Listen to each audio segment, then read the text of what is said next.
officer say, please wait your turn, ma, and check this. I don't have to go to the bank to get a physical debit card because I created a virtual one to help with all my online purchases. I can see I have piqued your interest. There's more. I can apply for and get an instant loan on my One Bank app via Spectre. I can also get up-to-date news on what's going on around me. What are you waiting for? Head over to your app store right now and get the One Bank app this minute. Do it now. Register. Open an account. Wait a minute. Are you telling me you're just hearing about the One Bank app by Sterling? Well, let me catch you up before you get cancelled. We are talking about instant account opening, no paperwork required, and no waiting in line to hear a customer service officer say, please wait your turn, ma. And check this. I don't have to go to the bank to get a physical debit card because I created a virtual one to help with all my online purchases. I can see I have piqued your interest. There's more. I can apply for and get an instant loan on my One Bank app via Spectre. I can also get up-to-date news on what's going on around me. What are you waiting for? Head over to your app store right now and get the One Bank app this minute. Do it now. Register. Open an account. Wait a minute. Are you telling me you're just hearing about the One Bank app by Sterling? Well, let me catch you up before you get cancelled.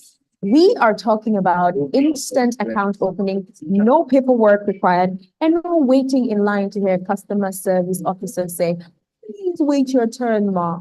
And check this. I don't have to go to the bank to get a physical debit card because I created a virtual one to help with all my online purchases. I can see I have piqued your interest. There's more. I can apply for and get an instant loan on my One Bank app via Spectre. I can also get up-to-date news on what's going on around me. What are you waiting for? Head over to your app store right now and get the One Bank app this minute. Do it now. Register. Open an account. Wait a minute. Are you telling me you're just hearing about the One Bank app by Sterling? Well, let me catch you up before you get cancelled. We are talking about instant account opening, no paperwork required, and no waiting in line to hear a customer service officer say, please wait your turn, ma. And check this.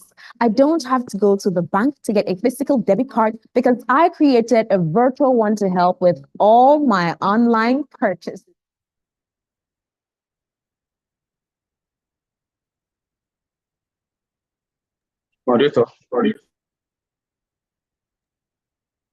Thank you very much. Hello, everyone. Can you hear us?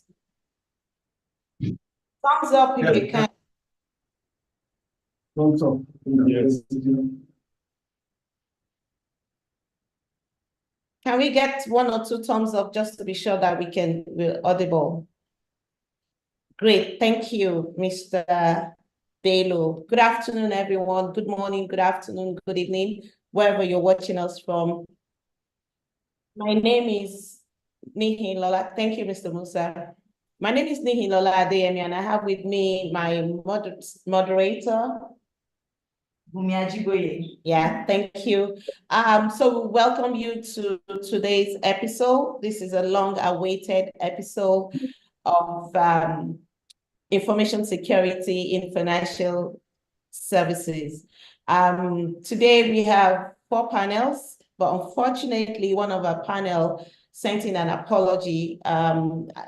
Something came up, an emergency that he needed to handle, but I'm sure the remaining 3 panelists will do an excellent job. So today NCS, that's the Nigerian Computer Society, decided to organize this program, Information Security in the Financial Industry. You agree with me that a lot of people are concerned about the economy in Nigeria, the financial institution.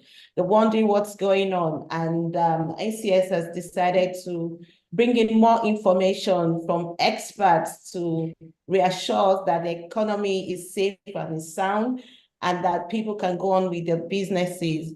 So we have 3 amazing panelists that's going to speak to us today, and we are also going to get questions from the audience. I'll start by introducing the first person, while Bumi will do the honors to introduce the other people. So I'd like to introduce Dr. Shea. He's one person I've known for over 2 decades. And of course, in the over 2 decades that I've met him, he's been in tech, and he's been in information security sector. Dr. Akindele has recently dedicated a significant portion of his profession to understanding and addressing all the challenges around security, around cybersecurity, around information security, especially with the electronic fund transfer, which is an EFT, and the financial transaction system. So you see, we have experts here that will talk about all the information security challenges or recommendations in the financial industry.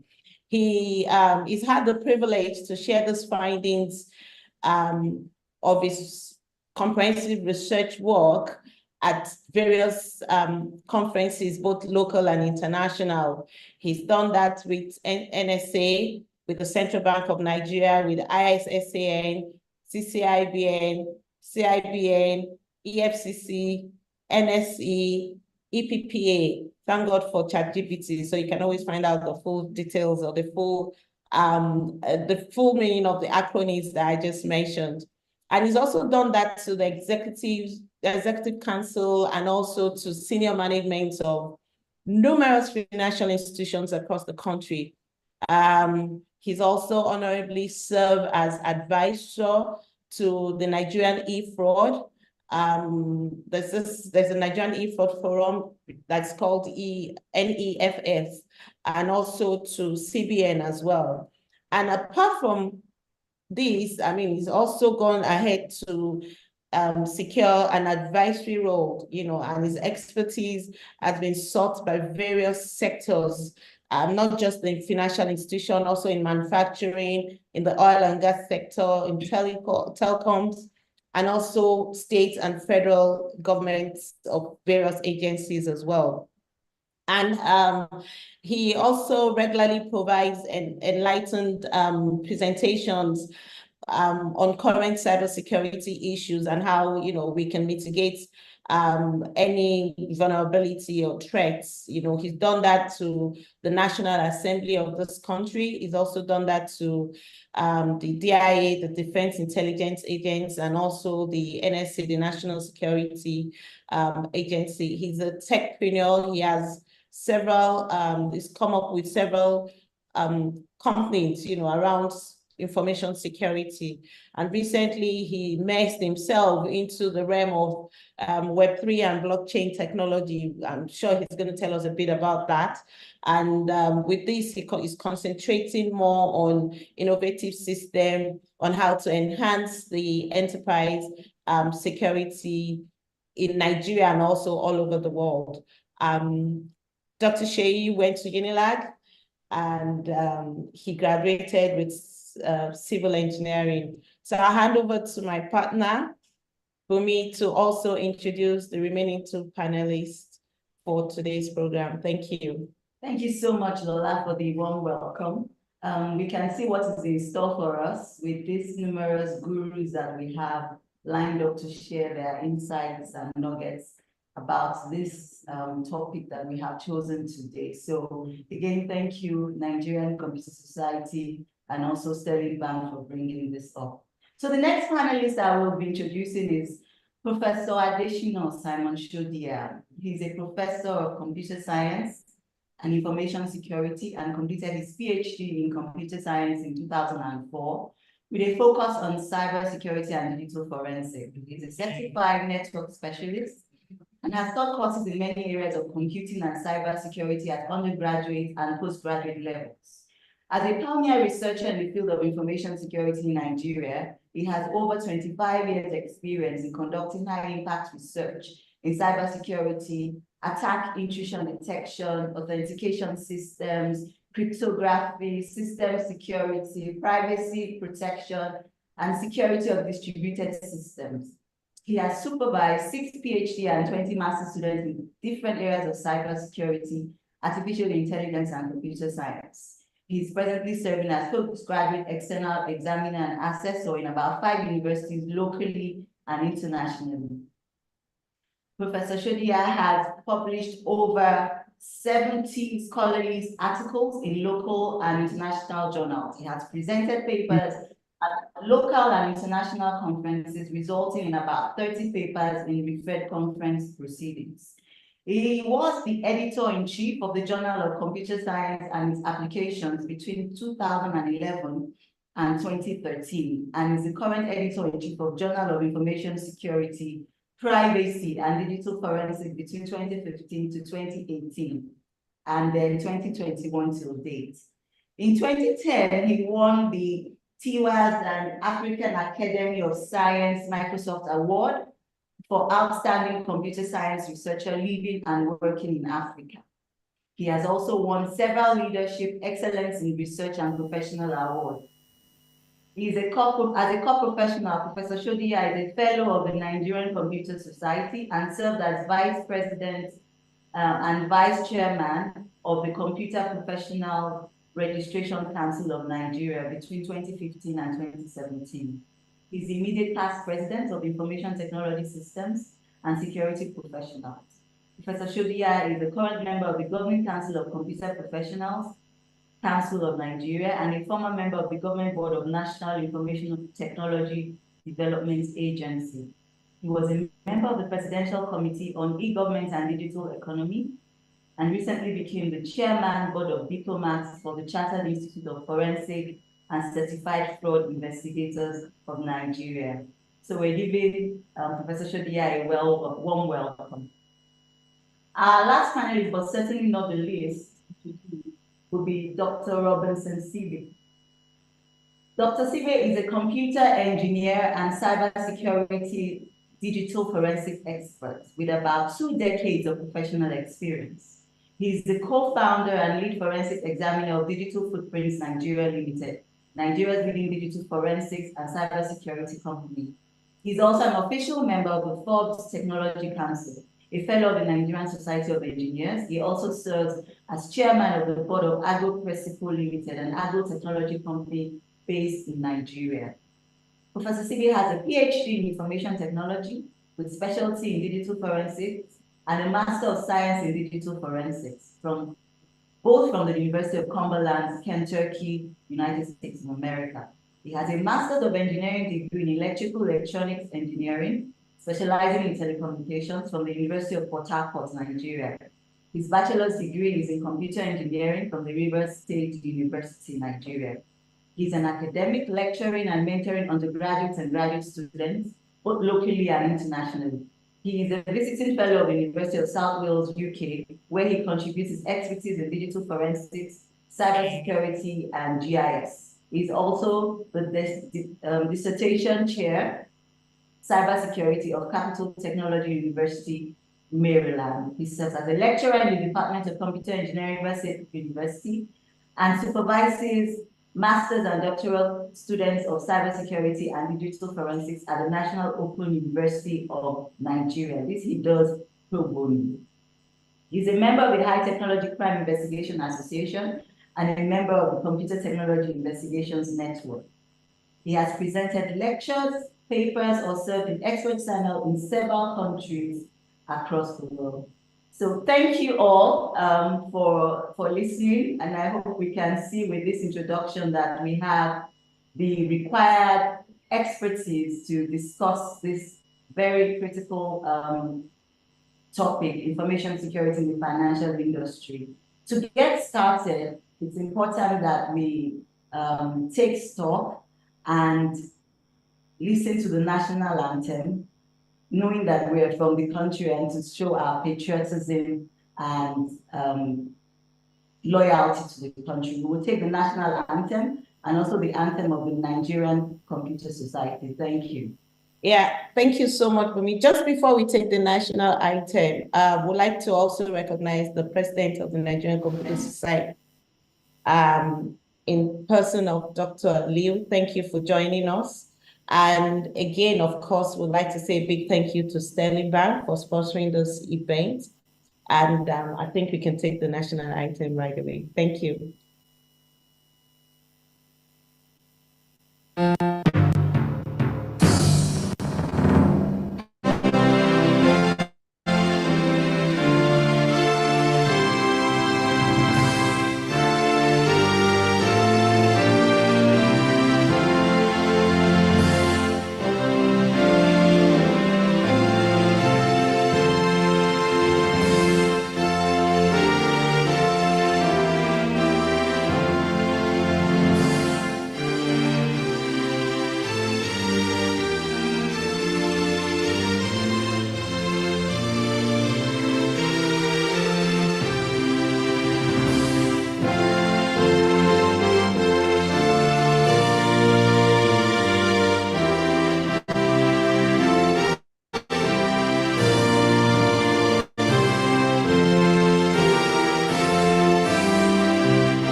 Thank you. So the NCS anthem.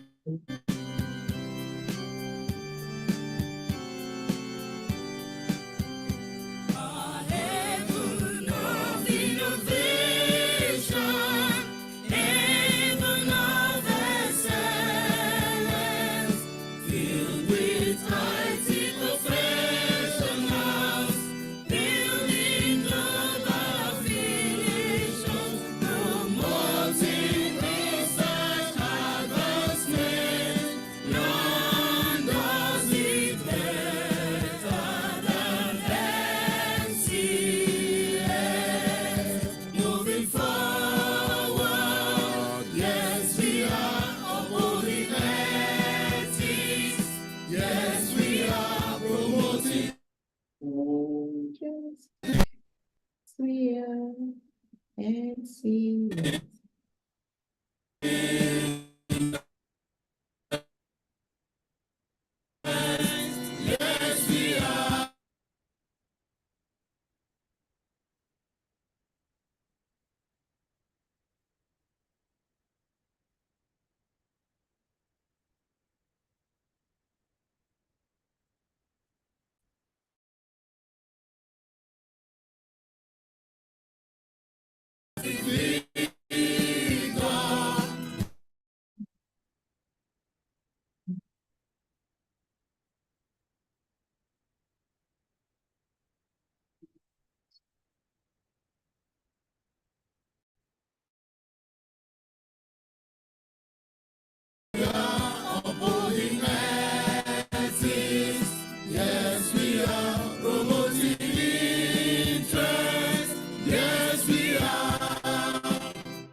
Thank you very much, and thank you for honoring the country and also the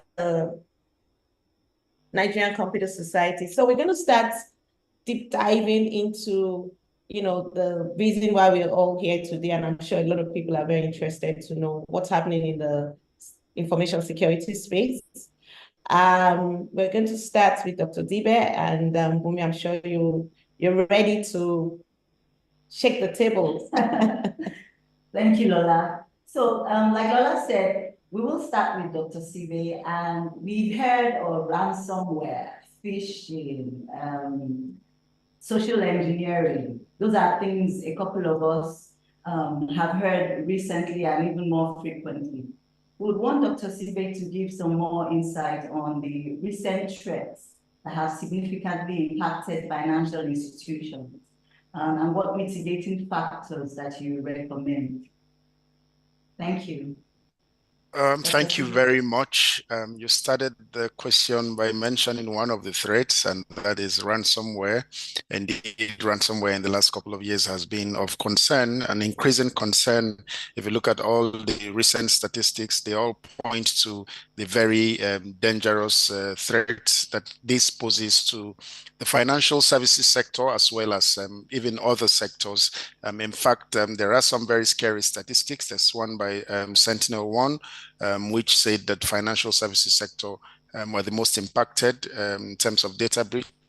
And if you also look at the threat assessment report, which was done by Interpol, the last edition, which was in 2023, it also listed ransomware among the top 10 attack types in Africa. So it's indeed a thing of concern. And basically the way it works is that it encrypts your system and prevents you from having access to your data.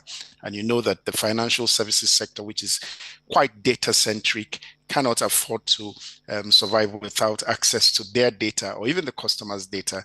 So that is one of them. There are other sorts of other types of threats, such as phishing attacks where a malicious code could be sent to you. It could be via mail, it could be a bank, it could come like maybe a bank alert or something, and when you click it unknown to you, it's a malicious code and can wreak all kinds of havoc.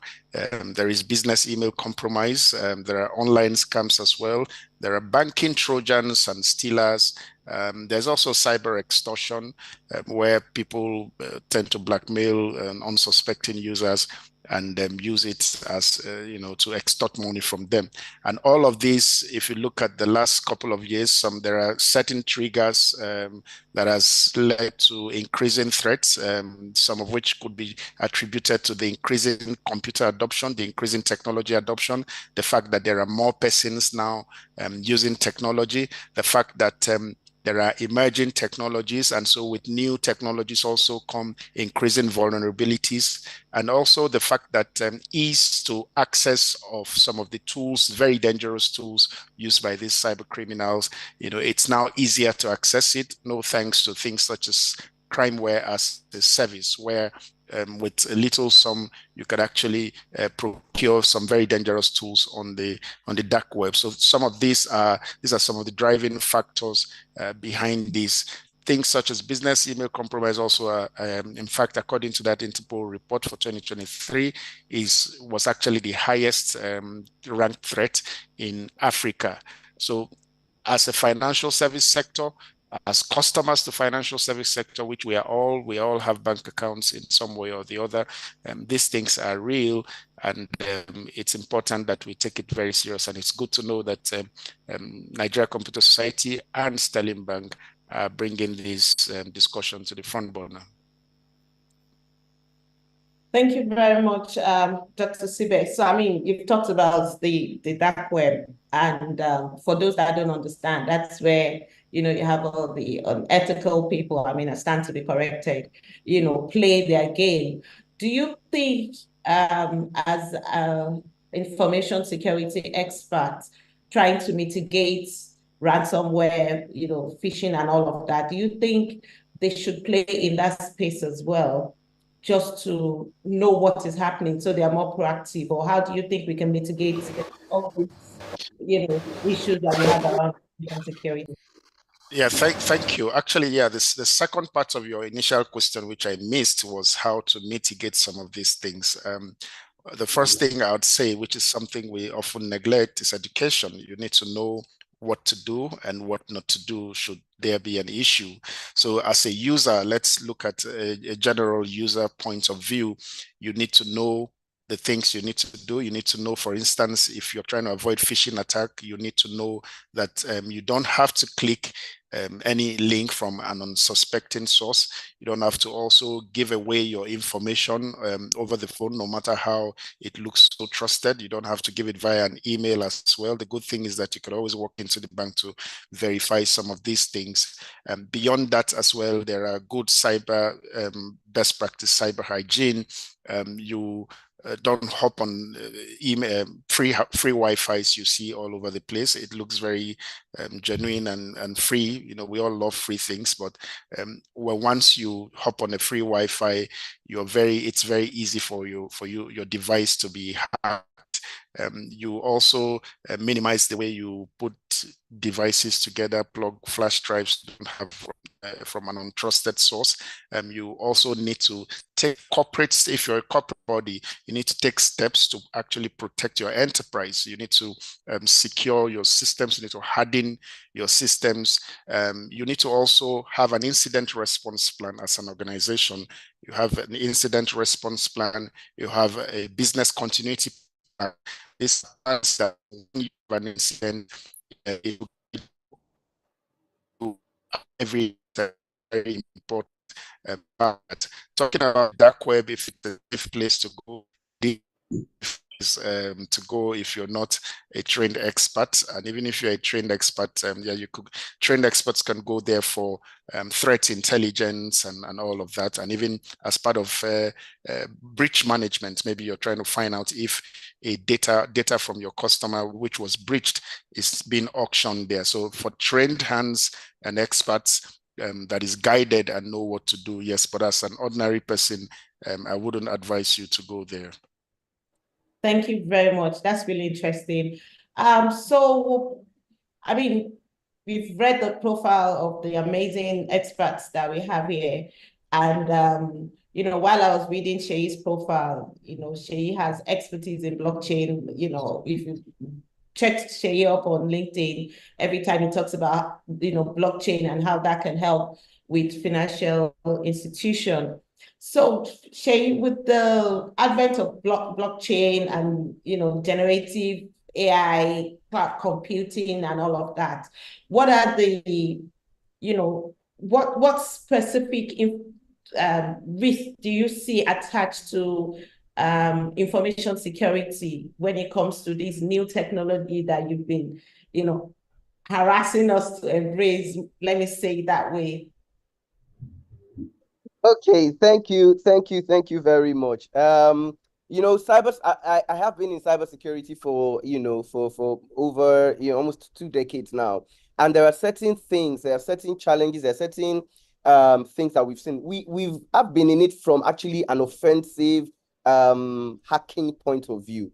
And we've seen that some of these things are due to, I don't know if there are any programmers in the house. Sometimes there are risks that are based on, for instance, let's look at, you know, authentication. Now, most times when you build applications, you know, we look at cybersecurity across, you know, the layers of security from physical to application, now to human layer. But one of the things we've seen mostly is on the application layer, and how it's very easy, even without using tools, without using, you know, even any tool, just because of the way it is. Now, if you remember that with the advent of this moving online, there was a time when CBN was talking about cashless, you know, everybody has to go online, have an app, use internet banking.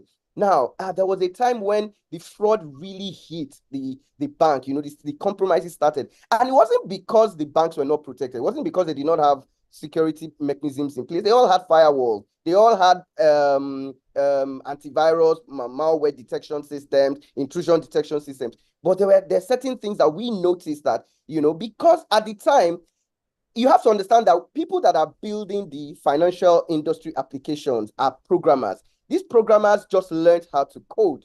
Now, on the other side, we have the accountants and the other people. Now, we now have two disparities. So you have a programmer who is building a financial application without really understanding what he's building. And I'll quickly give you a simple example of what was happening, you know, around about 5-6 years ago that was making a lot of banks lose, you know, money to these fraudsters. Now, when you build an application, so normally when you have, like, say, an internet banking app and you want to transfer, let's look at the funds transfer portion. So let's say I want to transfer money from one account to another account. Now, the rule, the programmer will program in something that says, if I have, say, 10,000 naira in my account, yeah, and I want to transfer money to you, it should say that it should check my balance before sending to you. Now, what would typically happen is, if I have below 10,000 naira, I should be able to transfer maybe 9,000, 9,500 to you. Now, the rule wasn't checking if the balance was below that. So let's say now I have 10,000 naira and I want to transfer, say, money to you. The rule will say I can transfer below 10,000. But guess what people were doing? Some people were saying, well, since it's below 10,000 naira, anything that was negative is also below 10,000 naira. So what was happening is, if I want to send you 10,000 naira, I can send you minus 1 million. Minus 1 million is still less than 10,000. Guess what the thing will do? You will do 10,000 minus 1 million. What is that? Minus is what? Plus. It means that instead of transferring 10,000 naira to you, I am debiting you 1 million naira. You will now receive an alert on your phone and say you have transferred money to someone, whereas you haven't transferred money to someone. So at the end of the day, you see that a lot of these things are not, that's not, I didn't use any tool. It was just logic in the way, you know, the application was designed. And for a long time, these things were happening. The same thing was happening on mobile apps, was happening on ATMs, and a lot of these fraudsters. There was a time when a few banks were just seeing influx of account opening, online account opening, and they didn't know why. So because with a zero balance, you could actually do that. And that was what was happening in the industry. Of course, now, a lot of those issues have been fixed. A lot of those, you know, which was what, at the time when the central bank now came up with this regulation on every bank getting certified to PCI DSS, to ISO 27001, because that time people were just rolling out all these tools without, no. So which was why I now said, well, there had to be something around authentication as well to mitigate that, which is why, you know, I got into the blockchain. Maybe we'll probably talk about, you know, a lot of that later, but that's what we are seeing. And right now, the attack has now moved from purely technical to what I often refer to as victim-assisted compromise. Now, what is victim-assisted compromise? It's like a situation where a hacker who wants to hack you needs your input. So we have spear phishing, we have you know, social engineering, where they have to social engineer you to get some things off you, but they disguise it in such a way that you are none the wiser. Like, you actually give them this information without you know, knowing. And that's based off of the fact that if you look at the way authentication is, cybersecurity, computer science will tell you that, oh, we have 3 factors of authentication: something you know, something you have, and something that you are. Now, but if you also look at it, you find out that these 3 are just predicated on just the something you know. Something you know is like a password that you know, username and password. Something you have, they give you this token or they give you an SMS. Now, but if you look at that token is still giving you something you know, because if somebody calls you or if somebody tells you to, like we've seen with WhatsApp compromises, where somebody will just say, oh, we've sent a code to your WhatsApp, please send it back. It's still something you know. Somebody can still attack you remotely from it.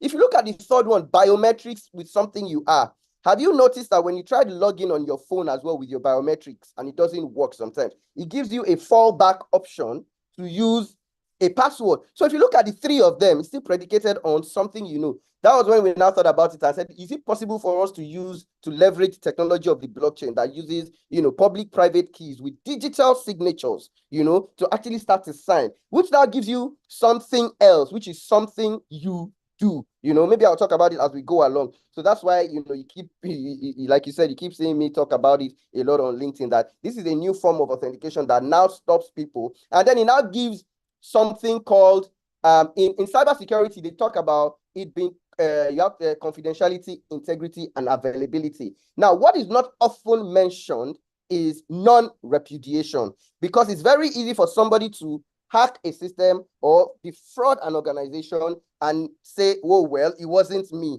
And the truth is, I mean, your password could be stolen as well. And you wouldn't even know. Somebody could be logging into your internet banking now and you wouldn't know. So we now decided to include non-repudiation. What is repudiation? Repudiation is simply denial of something you have done. So we've now inculcated that with the blockchain, public-private key and digital signatures, that now allows us to have a holistic security such that you cannot have, nobody can, if somebody commits a fraud, it narrows down, you know, investigation and forensics. So that's about that for, you know, for the question. Thank you very much. So, I mean, it just gives us that assurance that if anybody steals your identity now, you can always trace the person. So we've gone away from the era of, oh, it wasn't me, I didn't know about it, or I didn't know when I sent the code. That's interesting. But I mean, what about the space, generative AI and the cloud computing? How does that play when it comes to information security and in financial industry? Great. What we are seeing right now, every time there is a new piece of technology, the people that often get it the most are the fraudsters. Now, what you see with generative AI, especially with the multimodal generative AI, is that people are now doing something like deep fakes, so they are cloning. So they would use a video of some well-known person and then edit it and, make him say things that he didn't say. In fact, there was one case we worked on where they used a video of a popular celebrity who made a phone call to someone and was telling the person, oh, if you pay money to this. And obviously, if a celebrity calls you and you actually see the person, now the thing is, there's software that you can write something and you make that celebrity say that thing and it looks real. So if the person is talking to you, you feel it is genuine. And if the person is saying, oh, pay this money to this account, blah, blah, blah, you are more likely to do it. So where we are seeing that go is that a lot of people are using it for deep fakes. They're using it for fake news. And I'm happy to say that some of especially the social media platforms, they've started nipping some of these things in the bud, because the same AI that you can use to generate this can be used to detect anything that is fake. If you go on X now, Twitter, and you put put something that is fake news or deep fake, you see something below that will tell you that this video that you are seeing looks like it was AI generated, or looks like it's a deep fake, or looks like that something that isn't real. So you see it under, and they will now tell you to be careful. So those are the things that we're seeing in that regard. And I'm sure that as we go along, they're going to find uses for it as well. Thank you. Yeah, over to you. Thank you, Dr. Shea. You're already going to the next question I have, but I mean, it could be crazy to think that emerging technologies are even aiding and making this race more adverse, and so, I mean, what I also heard from Dr. Sibi that was very funny to me was crime as a service. I knew there's X as a service, but I didn't know crime as a service was something real, and that could be scary. So I mean, the first two questions have been around trends, types of threats, and ways we can mitigate. The next question is now saying, okay, unfortunately, this risk has crystallized, and we're in this situation. What are the ways or mode of operation you think would help with incident response? Again, to Dr. Akindele, in the financial industry, how do you think would be the best way to respond when this risk crystallize and the incidents actually occur? Thank you. Okay. A lot of organizations now, I know that they all have, especially in the financial services sector, they have SOC centers, these security operations centers, to be able to monitor these things, is to be able to see the entire network and be proactive in seeing this risk before they even crystallize. So they monitor, the dashboards, and they see all these trends. But what we are seeing is, at the end of the day, the truth is, we're still, despite all this, the onus is still on the individual, because no matter what kind of security you put in place, if you can compromise the human being, it's still going to be a problem. We worked on a case, a few cases last year, and I'll probably just give you a few examples of what we saw. Now, you will notice that a lot of security lapses are now emanating from the inside. They're emanating from now. It has now expanded the scope of your threat surface. Before, banks were dealing with external and internal, fraudster. So if you were internal, they will know that, okay, well, would investigate the person and then would fish the person out. If it's external, we know. But now there's now a third one. These are internal people that used to be internal that have now gone out, that are now jackpot to, other countries. What we see is that a lot of these people, sometimes cybersecurity, like that's why when you do hacking, they call something ethical hacking. It's about your ethics and morals. Some of these people that were inside, some of them happen to be administrators. So they set up back doors inside the organization through something like reverse proxies that we investigate. In fact, there was an organization, they had done penetration tests, they had done vulnerability assessment, called in 2 or 3 companies, and yet they were still seeing that, money was still missing on the server. It was when we traced that we now saw that people were setting up local, there's this, simple app called, it's a tunnel. It basically opens a tunnel between an internal computer that should even be behind, the company firewall infrastructure, opening it up to the internet, whereby anybody outside can connect to and work as if he's on the inside. And the organization did not even know that that was going on because it was going over a hidden tunnel that could never be found. So it took a lot of time and before we got this. So no matter what infrastructure was set up, those things were still there. So what we are saying is a lot of these things people have to be educated on it. Another thing we are saying is there's this, I have a cable here. I don't know if you can see it. This cable is a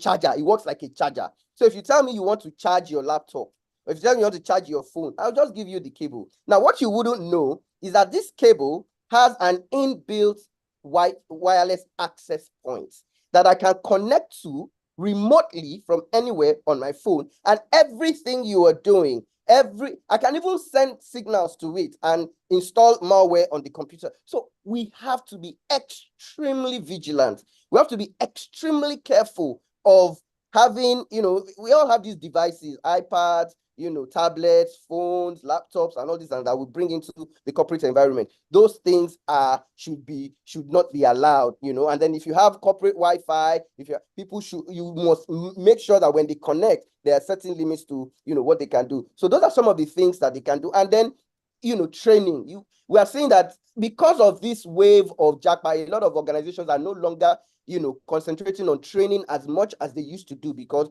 obviously you don't want to train someone today and the person is giving you later that he's leaving, tomorrow. So a lot of those things have stopped. So a lot of people we need to start encouraging capacity building, competency development across all board, and then information security awareness programs need to be, phishing has gone more sophisticated now. Nobody is, the kind of phishing that we are seeing now is not about, somebody sending you a link and you are calling. They're using things like reverse proxies. Like you said just before you came in now that there's a crime as a service. Yes, if you go and Google something called evil proxy, there will be somebody on the internet that you pay $50 to, and you give you a proxy where you can mirror any bank's infrastructure, and it will look like the bank. What they are doing is and when the person connects, the person is connecting.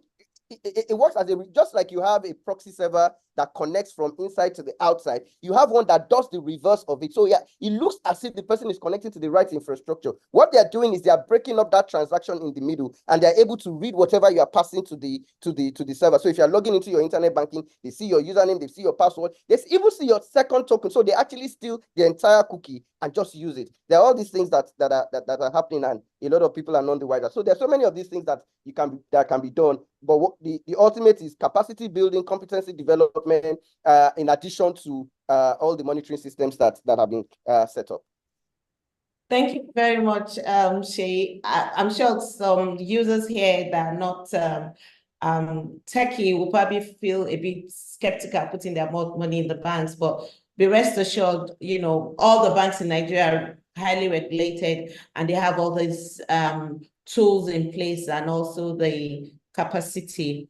So having said that, Professor Shodia, I mean, you are a professor of cybersecurity, and you've taught many of us, and we're all working in financial institutions and great places right now. What would you say with the advent of digital payments, there are some financial institutions right now or financial services right now where all you need is just your mobile number and you already have an account. You can even mirror your company account to your personal name, or your personal name rather to your company account. So where do you see information security professionals? What contribution do they have? I mean, Shea talked about, seeing them leave and they still have access to the environment because that mirrored the admin privilege that they have. So what's the contribution they can bring into the financial industry, and how can they mitigate all these concerns that Shea had talked about? Thank you, Prof.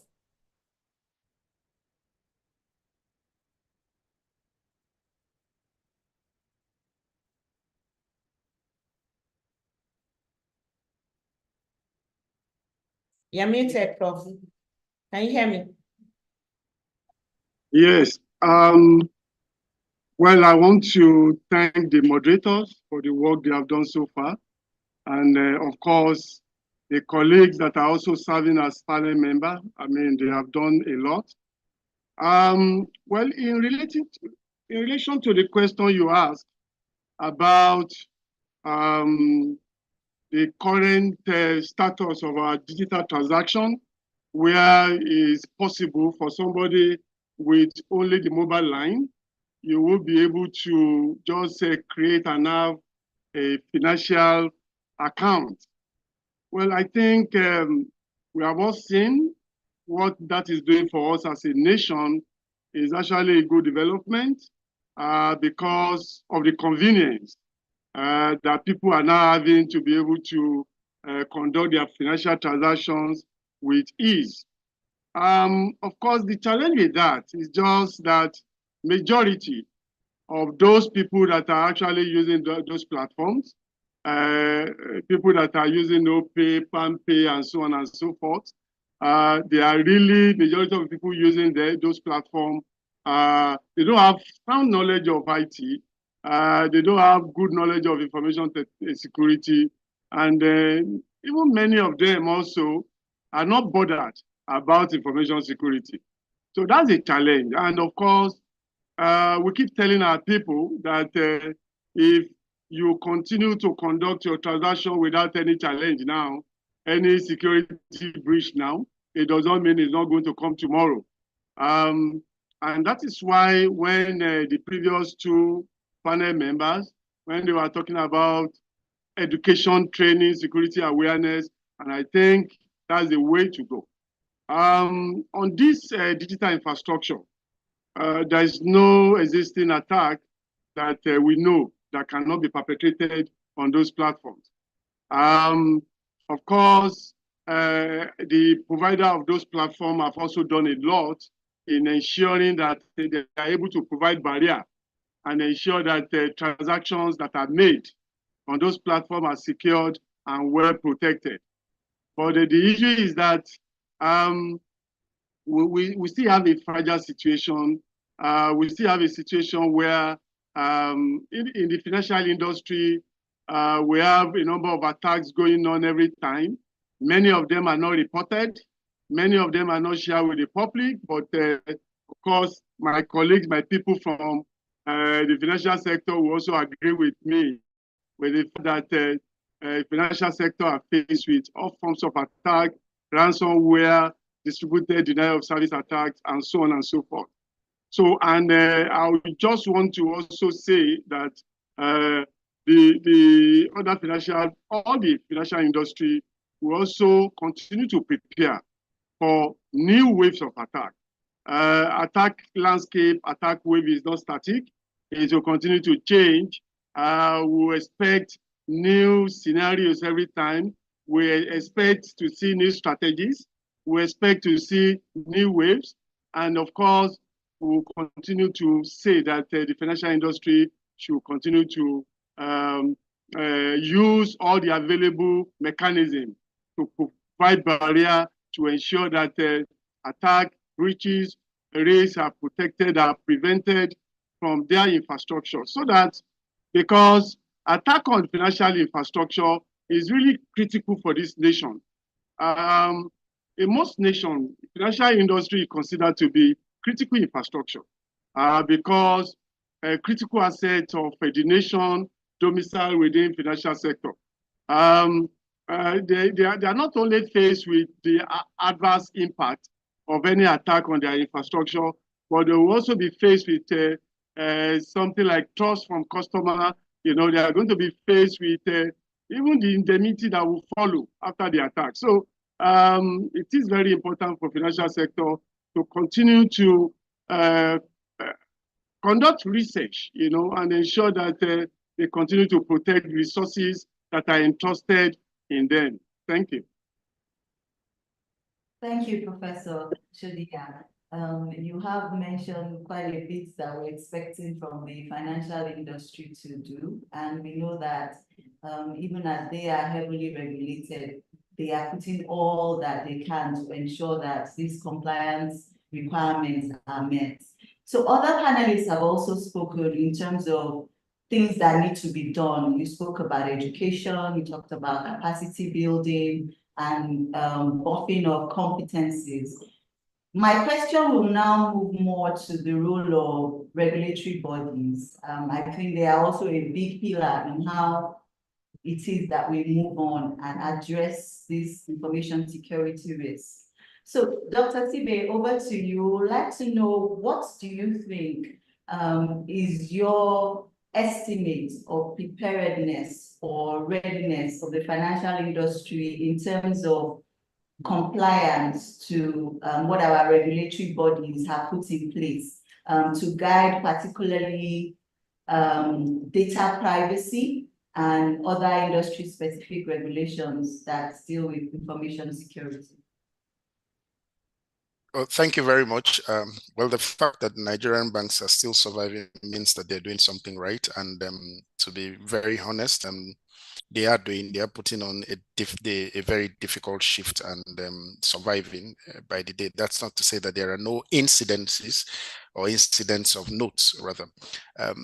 In terms of compliance, basically, you know, the CBN and the NDIC are the two major regulatory bodies in the sector. One is operational, the other basically against the bank failing, and if they fail, they're able to trigger the safety nets to ensure that depositors' funds are not lost. So from a CBN point of view, CBN too have, you know, tried a bit, you know, in trying to be proactive, trying to guide the banks. The risk-based cybersecurity framework, which was released during the COVID-19, also serving an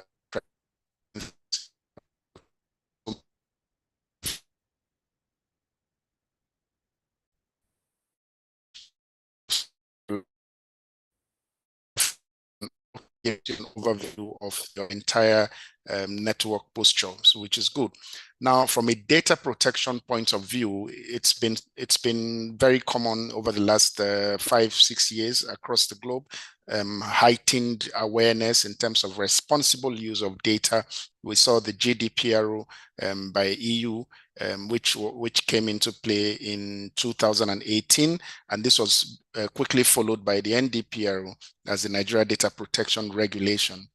But then there were complaints as to the effectiveness of it, including the body which was saddled with the responsibility of implementing it. So the current administration, that's under President Tinubu, did sign it as an act. So it's now Nigeria Data Protection Act, perhaps to address some of the issues which were pointed out in the former, and also to give the legal impetus and regulatory structure in terms of compliance. So on a personal note, I would say that compliance is still very poor because the lack of knowledge of the act itself. Not many persons do understand the implications. There are also issues of extra issues, you know, of your role, specific law. which I'm not able to say because of time. But for instance, you're supposed to have a dedicated data protection officer, which most banks, if not all the banks, do have. You're supposed to have a privacy statement or privacy policy, which should be conspicuously displayed in your establishment. I think most banks also are trying to implement that. It should be that if you walk into the bank, you should see it conspicuously displayed. And what should be the content of such privacy policy? It should be able to tell you the kind of data they're collecting from you, what they are going to use your data for, and all of that, and what steps they are going to take in the effect of a breach. So it's still at an embryonic stage. It's still early in the day, still quite early to measure total compliance. But from a personal point of view, I'd say awareness has been quite poor. The body that's regulating it only just becomes strengthened with a proper legal framework. So we'll give them time. But the banks have been leading the line in terms of compliance. If you look at the other sectors, the banks have been the most compliant, perhaps because also they hold very sensitive data, and the implication of losing that, the litigation implication, regulatory implications. Remember that cybersecurity is no longer just a technical issue. There are governance issues, there are compliance issues, there are regulatory issues, and all of these can come at a great cost if you're caught with any of the non-conformities. So the banks have been leading the line. A lot could be done. There's a lot that still needs to be done, particularly people don't even know that much about this. But compared to the other sectors, the banks have been leading the line. I would expect the health sector, another sector that controls very sensitive data, to follow suit. But unfortunately, I'm not sure if I can say that in that regard. Thank you very much, Dr. Sibe. I mean, talking about compliance and regulation and all of that. Seyi, I know you mentioned, blockchain AI, especially AI, where people can actually bring in a video and you have someone speak to you like it's real. Do you think, or where do you see the role of regulators when it comes to regulating AI? Because, I mean, trust me, if AI is not regulated, it's already in the wrong hands anyway, and they'll use it for horrible things that can bring down nations and countries and all of that. So do you think there's adequate regulation around AI, or where do you think we stand when it comes to AI? Great. Right now, if you've been watching the development in the World Economic Forum currently going on with our Nigerian team there, you find out that there are about 30 sessions alone on AI and generative, content now, and everybody's talking about putting guardrails.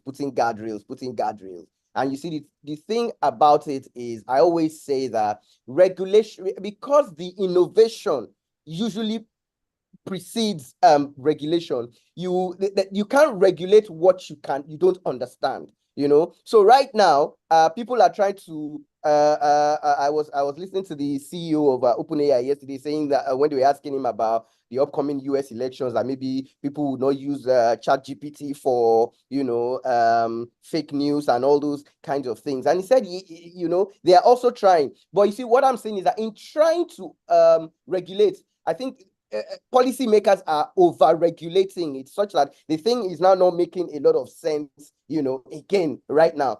So what we advocate for is, the technology is there, and the next thing that is always open to government and all these things is, just ban it, just stop it from working. But that's not the issue.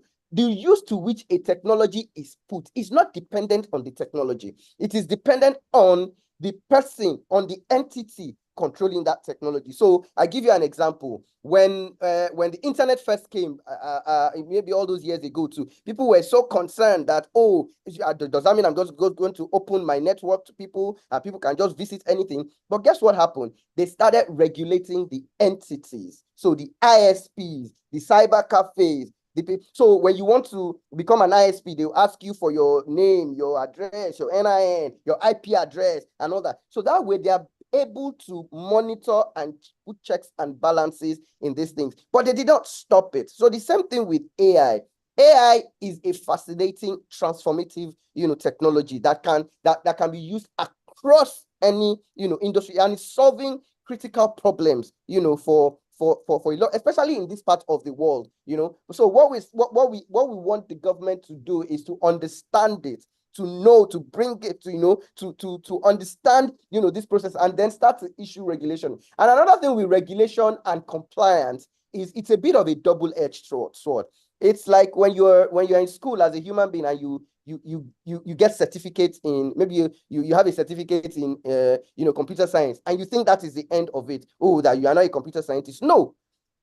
Regulation, compliance, and audit, that's just the beginning. It always gives a false sense of security when you enter an organization and you just see them, oh, we've complied to this, we have this standard implemented. But cybersecurity is not stopping.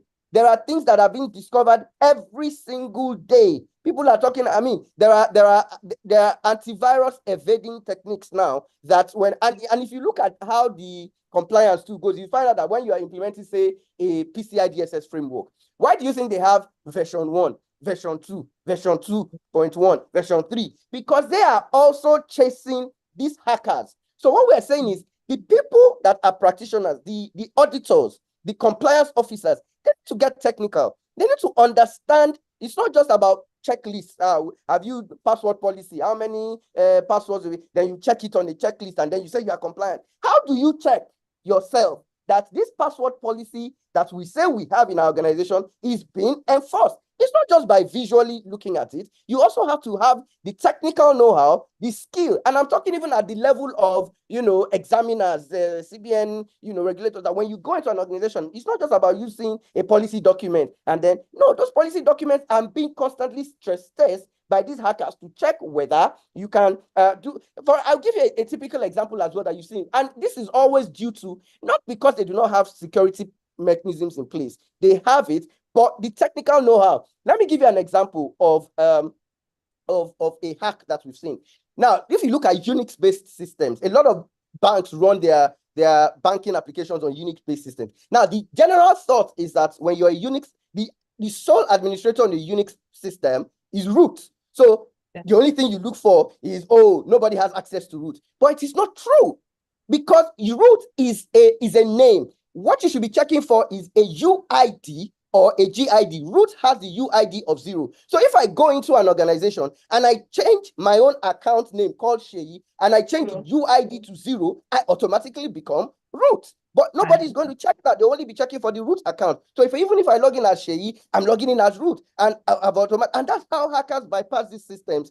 So we're telling auditors, the time has gone for us to be passive auditors or to have passive compliance officers or just say, oh, we are certified in. Even after the certification, there needs to be all organizations need to have a department. Like I always say, there's going to very soon we'll start having a department of artificial intelligence, because artificial intelligence is completely different. We're going to have even to the extent that I think we should have a ministry of AI or, of these new technologies, because they are new. And when it's new, we need to study. Even the internet that we have still not finished studying it. It's still this internet that people are using to perpetrate this fraud. How much more AI, Web3, blockchain, XR, all these new fourth industrial revolution, IoTs, for instance, we're still looking at it. So that's why we now said there needs to be some kind of, before you start to put a blanket regulation, let's understand it, and then let's start to issue this regulation, one after to the entities, to the participants, to say, so if I'm training a model in Nigeria now, okay, like what you see now, if you ask ChatGPT certain offensive questions, it will not ask you. But that was based off of when it came out, and people used it. So that's how it should be done.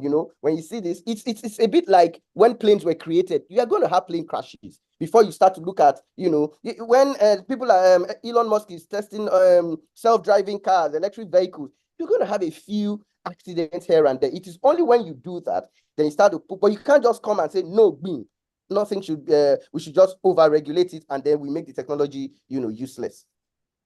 Thank you very much for that. So talking about ensuring that we have, adequate resources, capacity, and also knowledge around this before we start thinking of regulating.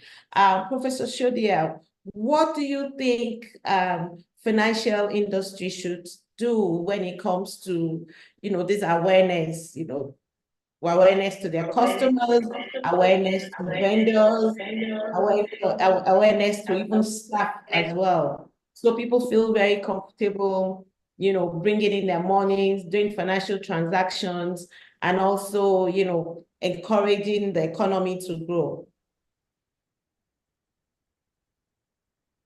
Okay, thank you so much. I'm just going to start with a research that we conducted some time ago, and it has to do with identifying the categories of employees, that we generally have.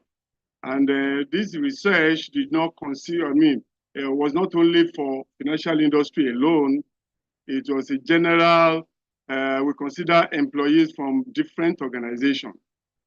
And we were able to summarize and got about 3 categories of employees. And that is for employees. Then we also talk about the customers.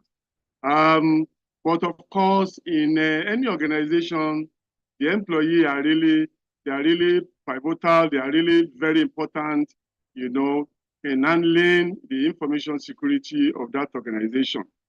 So we were able to summarize 3 categories of employees. And the first category, they are the set of employees that do not even bother about information security at all. And from that research we conducted, we were able to, we got up to 56%, of the sampled employees, to be those that were not really bothered about information security. We have another category, and this is a category of employees that they are actually, they have some form of knowledge of information security, but they are not interested in keeping to the rules, in keeping to the policies, in keeping to the best practices. This is about 37%. And then the last set of employees, they are people that knows about information security, and they are also interested in the implementation of information security. This category of people, they are not more than 7%. And that tells all of us that, well, this might not really be the situation in the financial industry, because we did not consider the financial industry alone. But that shows that up to now in our nation, we still have so many individuals that don't bother about information security. And they are not bothered because maybe one way or the other, they have not fallen victim before, or they have not, they have even seen people that are falling victim, but because he did not consider them directly, they are not bothered. And of course, if it's also going to be different from what you have in the financial industry, it's just going to be very slight changes. And that is why promoting information security awareness in financial industry is also still very, very important. It's something that leaders, managers of financial institutions should continue to give attention to. Because the truth is that what you don't know is actually bigger than you. And whatever is bigger than you can actually deal with you. And so it is very important. And colleagues that have spoken earlier, they have talked about the need for education, the need for training. And the training, most employees, especially in the financial industry, there is no employee that should not know about basic knowledge of information security.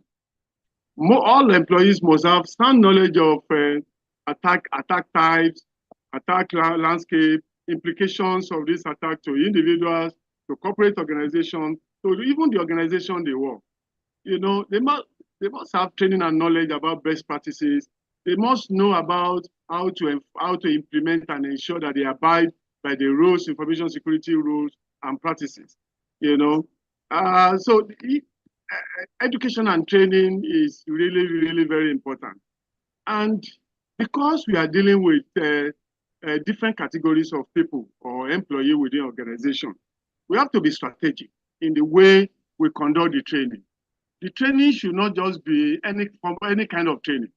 The training should be done in a way that employees will continue to show interest in the training so that the knowledge you want to impart on them, they will willingly, ensure that they get the knowledge you want to impart on them.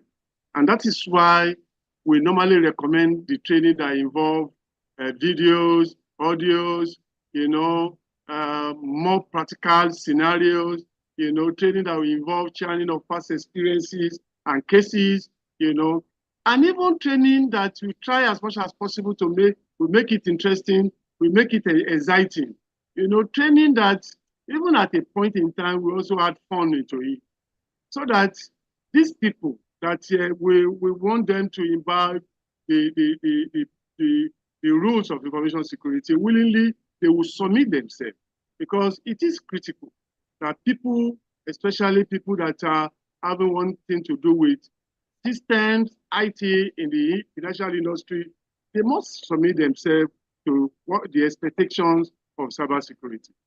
And again, apart from training, we'll also expect that most financial institutions should continue they should give regular security advisories, using newsletter, bulletin, using e-resources to share this advisory and so on and so forth.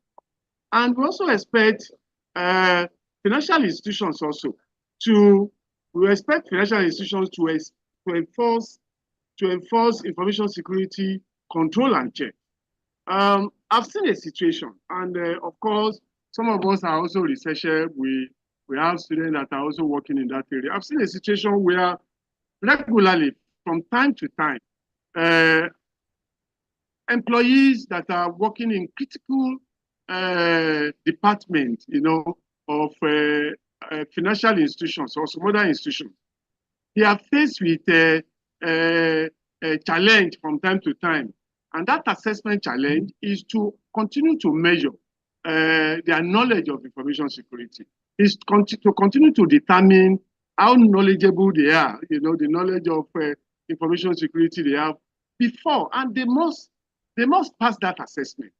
They must pass that assessment before they will be able to continue with their job, with their duties in that organization. So that comes regularly, and that is good. People that are critical, people handling data, handling critical resources, handling financial data, and so on and so forth. We must be sure that they know how to handle this data. We must be sure that they are working according to the policy, information security policy of that organization. So it is important that the system using even using AI, the AI assessment tool, to check whether, yes, modern knowledge, modern tricks that are being adopted by these hackers, they have them, they have this knowledge. And if they don't have this knowledge, of course, that it's going to create a lot of problems for that organization. So those are the few measures that we need to take within an organization in order to get the employees on top of information security. And again, we are aware that culture also has effect on how we conduct ourselves. Well, one of the panel members has also spoken about the use of password.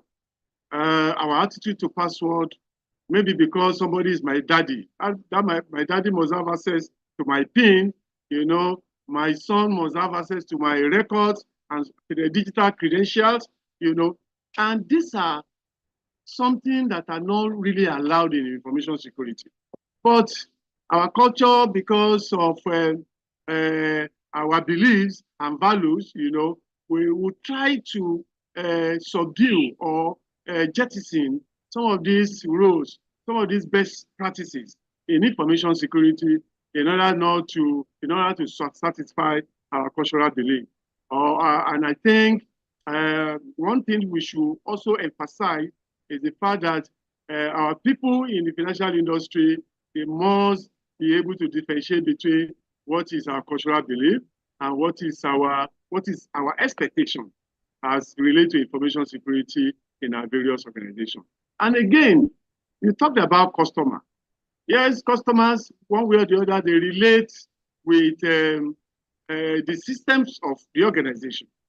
But of course, we must be able, what the customers can do are actually limited. You know, they can do are limited, and of course, in financial industry must also be able to put adequate barrier at different levels, you know, so that they will also be able to manage what is coming from the customer.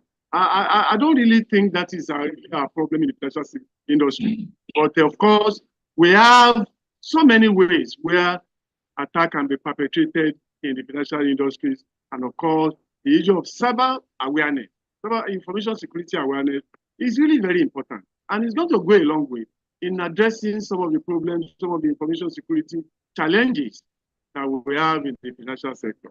Let me stop for now. Thank you so much, Professor Shadia. I mean, really, you are correct about how important awareness is for the consumers and our customers. I have, and I don't know how many of us, Lola, have been called by these contact center agents that tell you they're calling from your bank and asking you to divulge whether it's your PIN or your ATM card details and all that. But thank you so much for all that information regarding getting to know who your employees are, the types of employees you have, the level of awareness and education that they should. And I'm sure really many banks are doing that. And especially, I know we're doing that in Sterling Bank, and also trying to improve the awareness. You know, not all customers are on the same level as well. So there are those that can listen to, can read emails, or those that it's probably an ad on social media that they will be attracted to tell them more about this and inform them and guard them against this difficult and wicked people. I think that's the only way to call before it starts. So thank you so much, panelists. We will be moving on to our audience. Thank you so much for staying on. I'm sure that it's been worth the while. So we want to hear directly from you. If you haven't sent in your questions, it's a good time to. We have only about 20 minutes to go through that. So I will read, just give me a minute. I would read the first question. I think I got hold of one of the questions. Yeah. Thank you, Bumi. I think in addition to what Prof said, I know I've heard of cases where people give their drivers or their PAs their PIN number to their ATM and all of that. So we all need to be careful. Thank you so much, audience, for the engagement. Latif Aziz from Abeokuta. Prof, can you please mute?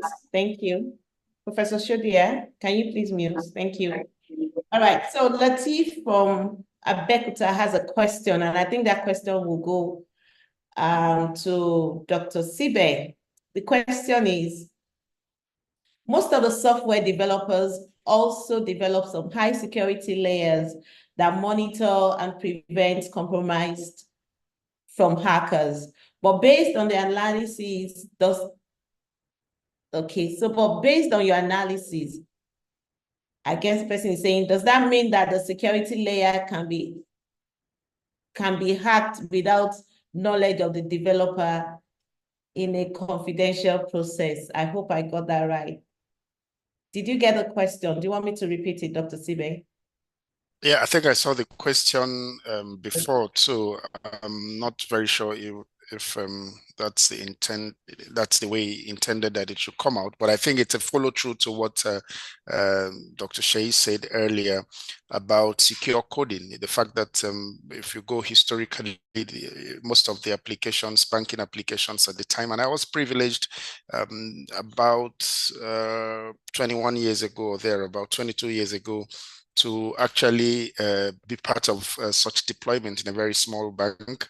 And I bet you the developer at the time had no business, had no experience working in the bank. So basically there were those issues until people started to pay dearly for it. So in programming, and that's why you even have a new category of programmers or specialization or skill set for DevOps or DevSecOps, which basically look at development and implement. They do development basically from a security point of view, So it's something that it's always evolving, and the thing is that there's a race against it. As you're doing your development, so also the hackers are improving in terms of their own hacking. And like I said, there are increasingly new tools. New tools are coming by the day, and they are more accessible to people, almost for next to nothing in terms of costing. So no single no single security strategy should be done and then you go to bed to say, look, I'm okay. As a matter of fact, there is no 100% secure system in the world, and that's why you have a discipline called incident response team in your team. You also have people, digital forensic investigators, to also help you get to the root of what was responsible in terms of the breach or the attack, basically. Okay, so if I may just quickly add on to what Dr. Sibe said, what we've seen is that there's a bit of hubris with developers, because developers have this aura about them that you can't question, what they have done.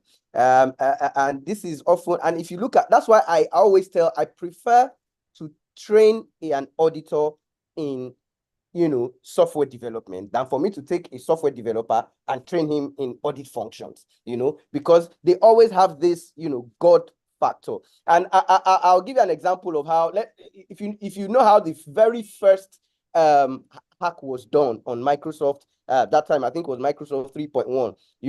When you develop, when there was a time when you used Microsoft and you tell you when you press Control-Alt-Delete, it gives you this username and password field.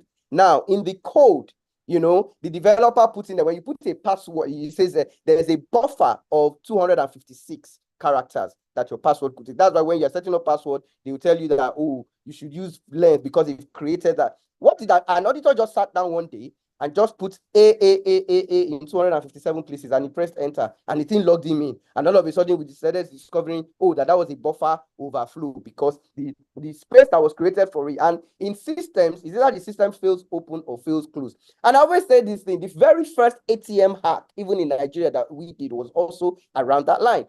Most people just take things as they are. So they say when they give me my ATM card, when I go to ATM, I put in a 4-digit PIN. Have you ever tried putting in a 6-digit PIN and see what happened?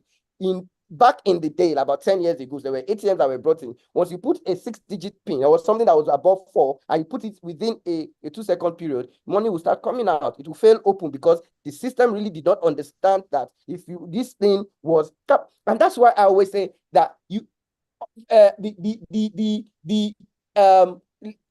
link, soft landing is the human, the programmers, the developers. Those auditors, those developers need to be trained in adequate software development. How was something like SQL injection found? They found that most times when people give, like if you go to your internet banking and you give me a form to put my username and you put my password,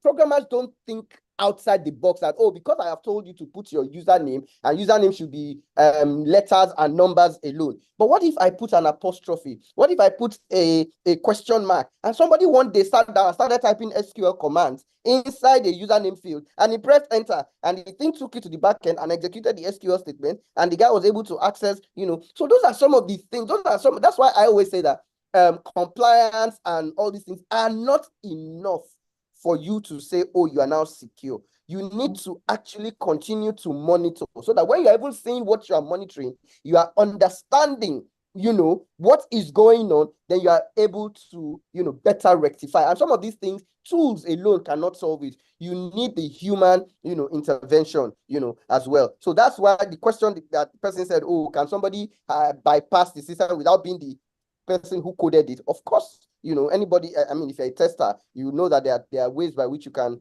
actually bypass some of these, systems. Okay. Thank you, Dr. Adeleke. So I see another question by Idris Abdulhamid.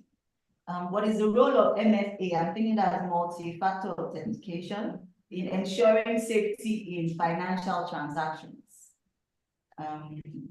Yeah, okay, I'll take that as well. It is right now, it is a must. It is an absolute must for you to enable multi-factor authentication on any app, whether it is financial or, because that's the easy way. In fact, if you go to a website now called haveibeenpwned.com, HAVIBEENPWNED, just put your email address there.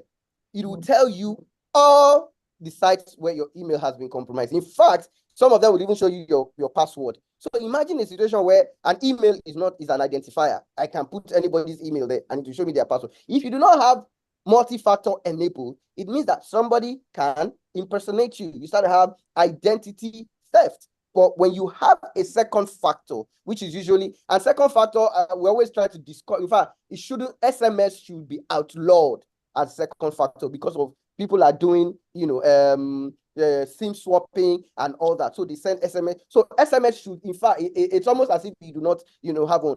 What you should be using as multi-factor should be all these authenticators and all, all that. So it should be a must now that everybody should move to, multi-factor authentication systems on any application. Otherwise, you would easily be compromised.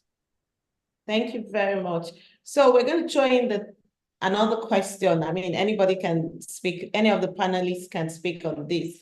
This is from Najib Mohammed. Najib Mohammed says, please, how can the financial sector prevent fraudsters using e-wallets to perpetrate fraud, especially with regards to booking online loans with a victim's stolen phone? When the victim goes to the bank, he'll be told that the money has been transferred to a wallet account and is left with repaying, what the person has subscribed for. So is there any what's it called now? Any measures that you can tell the users so that they know that if their phone is stolen, they need to quickly prevent this e-wallet loan? Okay, and one thing that organizations can do is to use some form of AI as well. So when you use this thing on your system, it sort of knows it takes advantage of your profile. So it knows your spending habits. It knows what you do and when. So when it sees something that is for instance, now, if you are the kind of person that maybe when you have money, they know that, okay, maybe you don't recharge your airtime, isn't usually more than 500 naira. You don't pay bills more than 1,000 naira or 2,000 naira at a go. You don't go, and they start to see some discrepancy in some of those transactions. The AI, the backend, should actually flag it as a suspicious, fraudulent transaction, and then they put a stop on it once they start to see that kind of thing. So that's some of the things that can happen. And on the part of the consumer whose account has been stolen, immediately it is stolen. Some of these banks now have toll-free numbers that you can call, that it can quickly, block the account, so that nobody uses it and then before you go to a branch to report the transaction. Just to add to that brilliant submission, there are also other. First of all, in the last question before this one, Shay talked about multi-factor authentication. That's a layer of defense. So basically, you have different layers of defense, basic typical military defense strategy. So you do not allow that your phone to be your only layer of defense where you can just pick your phone and book a loan. No, there should be a second, third, multiple layers that would authenticate your transaction. That's the safe thing to do. In fact, most phones now do have biometric features, which actually you can use ahead of that. But then of course, if you're kidnapped, you could still, your face could still be flashed, or your finger could be flashed, and you'll be forced to do the same thing. But then there are layers of defense which you can activate to safeguard that. Even the banking, at the banking end as well, they could also create another layer from that end, particularly if it has beat the first level detection based on spending habit. Let's say the person is well aware of who you are, maybe it's your driver or your former or your staff or a domestic staff, and knows how you withdraw your spending limit. So you have a bit of responsibility as a user to take steps to secure yourself by introducing different layers of defense in your transactions. Okay, Thank you. thank you, Dr. Sibe. Second to the last or last person? No, I think we still have about 10 more minutes for me. Oh, Now, great. people are really enjoying this. Okay, so this says, and I think it was Dr. Akinele that spoke about this. Can you tell us more about the cable so that we can be more careful as a security expert when working remotely, sir? Okay. I think the question is for Shay, but let me interject from a security point of view so that Shay will take it up from there. I want to preempt him I see he wants to give out the name of the cable. I think it's more important for you to be aware of the fact that there is such a cable and be careful, particularly at airports, particularly if a stranger giving you a cable, help me charge my phone and all of that. But in terms of knowing the cable, go enroll in a proper place where you could be scrutinized before being taught ethical hacking. Yeah, Shay, you can take it over. It has a very meaning, juice jacking. Yes, you're actually right. But unfortunately, the truth is you can't, unless you are a very, the way they've done that cable is actually, they designed the cable for testers, for people who want to use it in organizations. So it's completely indistinguishable from traditional cable. That's why we always recommend that you can only protect yourself. And you see, hackers pry on human, psychology. They know that you would always need, they pry on the emergency consciousness of human beings, so they thrive on it. So that's why these kind of things are very successful. Otherwise, why would I be charging my phone with somebody else's, cable, So you wouldn't know. It's all over if you just go on Google now and just search for, you will see the names. But what I like about it is that even the people selling these things now, except you obtain it from the dark web or from the underground, they wouldn't just directly send and ship to you. You would have to fill forms. You'd have to tell them, if you have a license to practice as a cybersecurity practitioner, and sometimes, a lot of the times we've even gotten it is through, a company that they will vet and they will see that, okay, this company is a legitimate, company, because some of these things too, and you remember that the way cybersecurity is in Nigeria is not the way it is all over the world. Some of these things are also, the tools are also regulated in terms of who you can sell to, and every time you sell to someone, you have to give them an identity and all that. So yes, it's there. You just have to be careful because you do not know who has access to these things. And you see sometimes when you go to some of these, especially sometimes when you go out on Friday night, you go and, club and your phone is dead and you have this charging booth and people say, yo, you just come and plug your phone. Hey, my guys, you might be plugging your phone and your data it's not just that they can read what you're doing, they can read your passwords as you're putting it and all that. They can actually even remotely install, backdoors and malware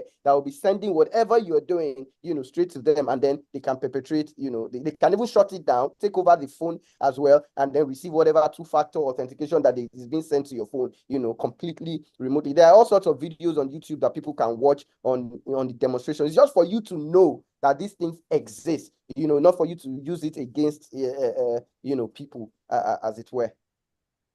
Thank you very much. So this last question, it's not actually a question, it's a comment, and that will be going to Dr. Sibe. And I think they want to see more of your presence, just like we see a lot of Sheyi when it comes to blockchain. So we're talking about forensic now. people feel there is need to pay more attention to forensic. So maybe you share your LinkedIn so that you can speak more forensic and people can learn a lot. We've actually come to the end of this, Bumi, and I'm sure everyone has really enjoyed this session today. I have. Thank you to SCS and Sterling Bank, and we hope that Sterling Bank would sponsor this more often so that we can learn a lot about cybersecurity, information security, and how to ensure that we're secure. We apologize, we may not be able to take the remaining questions, but be rest assured that SCS will get back to each and every one of you that have asked questions and put up a response as well. So at this moment, I think we'd like to call on the president of Nigerian Computer Society to give us a remark before I hand over to my co-moderator, Bumi, to also talk a bit about Sterling Bank. So thank you very much, our panelists, for taking time out to, enlighten us on information security, especially in the financial industry. Is the president available? Okay, while we're waiting for him, Bumi, the last notes before you wear the cap of Sterling Bank. Always having cup. Thank you, Lola, and a big thank you to our experts and our guru.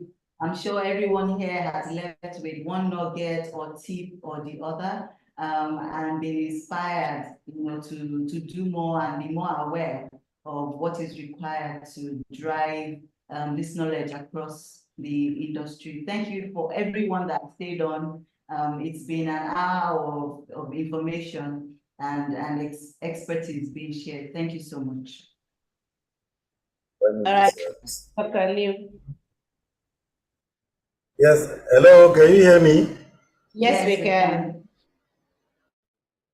Okay, thank you very much, moderator, the panelists. I want to use this opportunity to thank you very much for this very wonderful session that we had. At the same time, our participants, more especially some of our elders that have joined the program since the beginning of the program until now, especially recognize our daddy, Dr.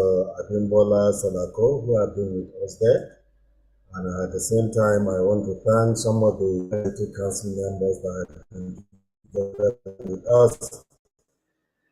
We have Mr. Ayola, Madam Margaret. We have some of our immediate past conference committee chairman, in person of Mr. Rex Akitogun, and some of our chapter chairmen that have been there. We have more especially the Rivers State chapter chairman, our host for 2024 International Conference. They have been with us, Professor Ayeni,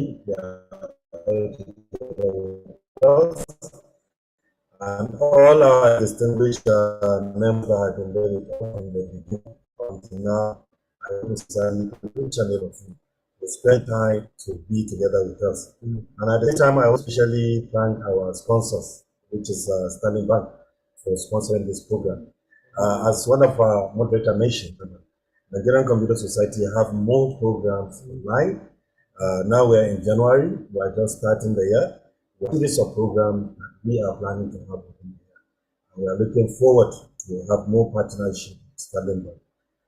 Thank you very much for this wonderful sponsorship. The moderators have done very well. They have said it all. They have said quite useful things that we take back home and protect ourselves.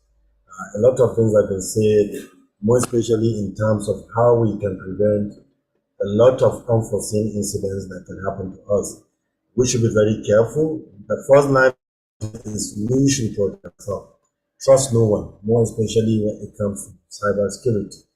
The person that you are thinking of, the closest person to you, may be your immediate threat if you don't know. So you have to be very, very careful. One of the moderators said it, you have to run away from that tradition brother or my sister or my cousin or my friend, you share your PIN or your password, whatever it is.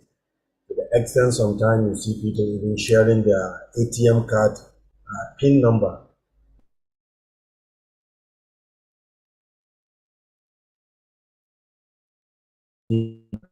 As moderators have said it all, we are looking forward for more partnership. Thank you very much.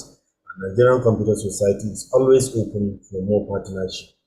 We can have a customized program if maybe some of our programs that we have maybe are not really in tune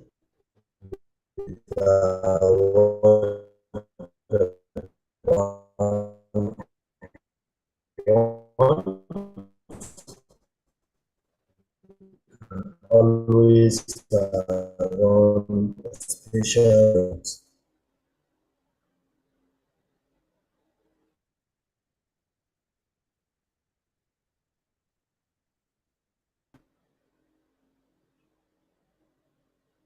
Hello. Yeah, we can hear you now, sir. Thank you very much. I hand over to you. Thank you, Dr. Aliyu. And so I will wrap up with closing remarks from Sterling Bank. Passionately so, our sponsorship of this webinar underscores our dedication to ensuring the highest standards of information security for our valued customers. Allow me to emphasize why Sterling Bank stands out as a definitive choice for those who prioritize security and innovation in their banking experience. At Sterling Bank, we don't just adhere to industry standards, we redefine them. Our commitment to excellence in information security is unwavering, and it permeates every facet of our operations. Our dedication to your financial well-being goes beyond security. Sterling Bank is a place where innovation meets tradition, where cutting-edge technology is seamlessly integrated with the warmth of personalized service. We provide a range of services tailored to meet the unique needs of our diverse clientele, always with an unwavering focus on your financial success. In choosing Sterling Bank, you're not just choosing a financial institution, you're choosing a partner committed to your prosperity. Join us on this journey where security, innovation, and personalized service coverage experience banking as it should be, reliable, secure, and tailored to your needs. Thank you so much for your time. We enjoyed and are happy with the collaboration that we have done with the Nigerian Computer Society. Kindly download One Bank from the Play Store or Apple Store to get started.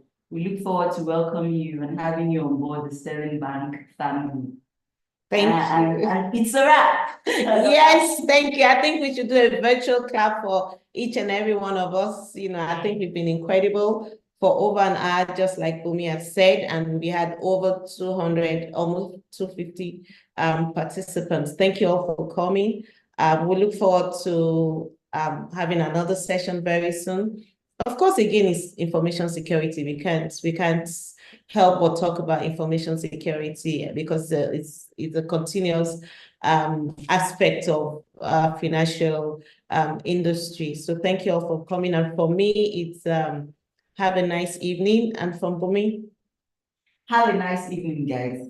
Thank you. Thank you so much for joining. Bye. Bye. Thank you and bye-bye. Bye.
about the One Bank app by Sterling?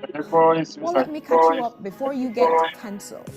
We are talking about instant account opening, no paperwork required, and no waiting in line to hear a customer service officer say, "Please wait your turn, ma." And check this, I don't have to go to the bank to get a physical debit card because I created a virtual one to help with all my online purchases. I can see I have piqued your interest. Come closer. There's more. I can apply for and get an instant loan on my One Bank app via Spectre. I can also get up-to-date news on what's going on around me. What are you waiting for? Head over to your app store right now and get the One Bank app this minute. Do it now. Register. Open an account. Wait a minute. Are you telling me you're just hearing about the One Bank app by Sterling? Well, let me catch you up before you get cancelled. We are talking about instant account opening, no paperwork required, and no waiting in line to hear a customer service officer say, "Please wait your turn, ma." And check this, I don't have to go to the bank to get a debit card. Get a virtual one to help with all my online purchases. I can see I have piqued your interest. Come closer. There's more. I can apply for and get an instant loan on my One Bank app via Spectre. I can also get up-to-date news on what's going on around me. What are you waiting for? Head over to your app store right now and get the One Bank app this minute. Do it now. Register. Open an account. Wait a minute. Are you telling me you're just hearing about the One Bank app by Sterling? Well, let me catch you up before you get cancelled. We are talking about instant account opening, no paperwork required, and no waiting in line to hear a customer service officer say, "Please wait your turn, ma." And check this, I don't have to go to the bank to get a physical debit card because I created a virtual one to help with all my online purchases. I can see I have piqued your interest. Come closer. There's more. I can apply for and get an instant loan on my One Bank app via Spectre. I can also get up-to-date news on what's going on around me. What are you waiting for? Head over to your app store right now and get the One Bank app this minute. Do it now. Register. Open an account. Wait a minute. Are you telling me you're just hearing about the One Bank app by Sterling? Well, let me catch you up before you get cancelled. We are talking about instant account opening, no paperwork required, and no waiting in line to hear a customer service officer say, "Please wait your turn, ma." And check this, I don't have to go to the bank to get a physical debit card because I created a virtual one to help with all my online purchases. I can see I have piqued your interest. Come closer. There's more. I can apply for and get an instant loan on my One Bank app via Spectre. I can also get up-to-date news on what's going on around me. What are you waiting for? Head over to your app store right now and get the One Bank app this minute. Do it now. Register. Open an account. Wait a minute. Are you telling me you're just hearing about the One Bank app by Sterling? Well, let me catch you up before you get cancelled. We are talking about instant account opening, no paperwork required, and no waiting in line to hear a customer service officer say, "Please wait your turn, ma." And check this, I don't have to go to the bank to get a physical debit card because I created a virtual one to help with all my online purchases. I can see I have piqued your interest. Come closer. There's more. I can apply for and get an instant loan on my One Bank app via Spectre. I can also get up-to-date news on what's going on around me. What are you waiting for? Head over to your app store right now and get the One Bank app this minute. Do it now. Register. Open an account. Wait a minute. You're telling me you're just hearing about the One Bank app by Sterling? Well, let me catch you up before you get cancelled. We are talking about instant account opening, no paperwork required, and no waiting in line to hear a customer service officer say, "Please wait your turn, ma." And check this, I don't have to go to the bank to get a physical debit card because I created a virtual one to help with all my online purchases. I can see I have piqued your interest. Come closer. There's more. I can apply for and get an instant loan on my One Bank app via Spectre. I can also get up-to-date news on what's going on around me. What are you waiting for? Head over to your app store right now and get the One Bank app this minute. Do it now. Register. Open an account. Wait a minute. Are you telling me you're just hearing about the One Bank app by Sterling? Well, let me catch you up before you get cancelled. We got instant account opening, no paperwork required, and no waiting in line to hear a customer service officer say, "Please wait your turn, ma." And check this, I don't have to go to the bank to get a physical debit card because I created a virtual one to help with all my online purchases. Your interest. Come closer. There's more.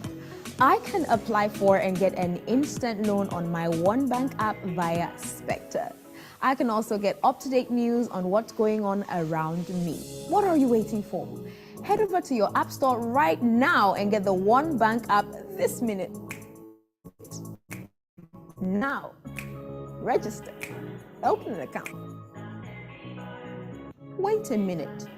Are you telling me you're just hearing about the One Bank app by Sterling? Well, let me catch you up before you get cancelled. We are talking about instant account opening, no paperwork required, and no waiting in line to hear a customer service officer say, "Please wait your turn, ma." And check this, I don't have to go to the bank to get a physical debit card because I created a virtual one to help with all my online purchases. I can see I have piqued your interest. Come closer. There's more.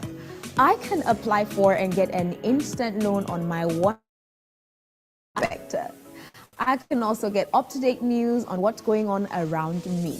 What are you waiting for? Your app store right now and get the One Bank app this minute. Do it now. Register. Open an account. Wait a minute. Are you telling me you're just hearing about the One Bank app by Sterling? Well, let me catch you up before you get cancelled. We are talking about instant account opening, no paperwork required, and no customer service officer say, "Please wait your turn, ma."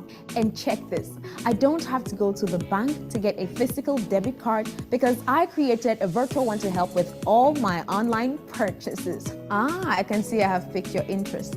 Come closer. There's more. I can apply for Spectre.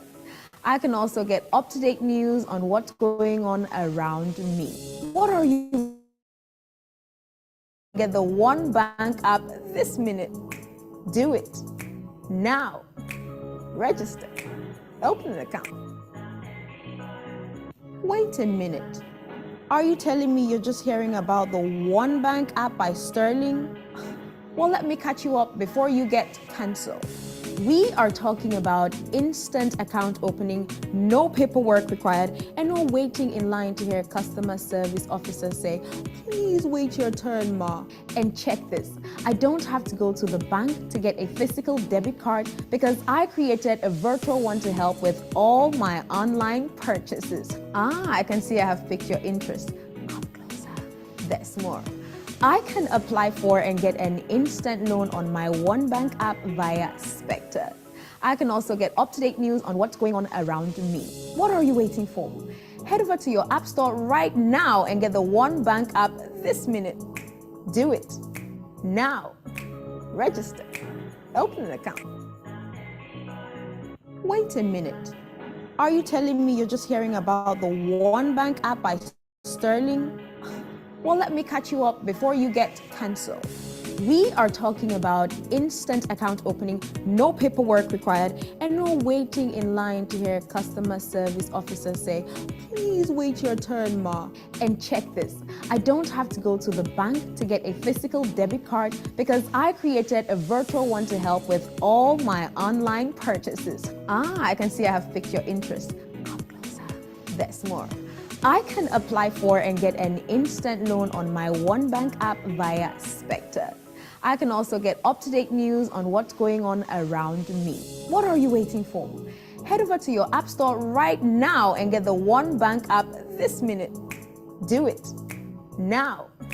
Register. Open an account. Wait a minute.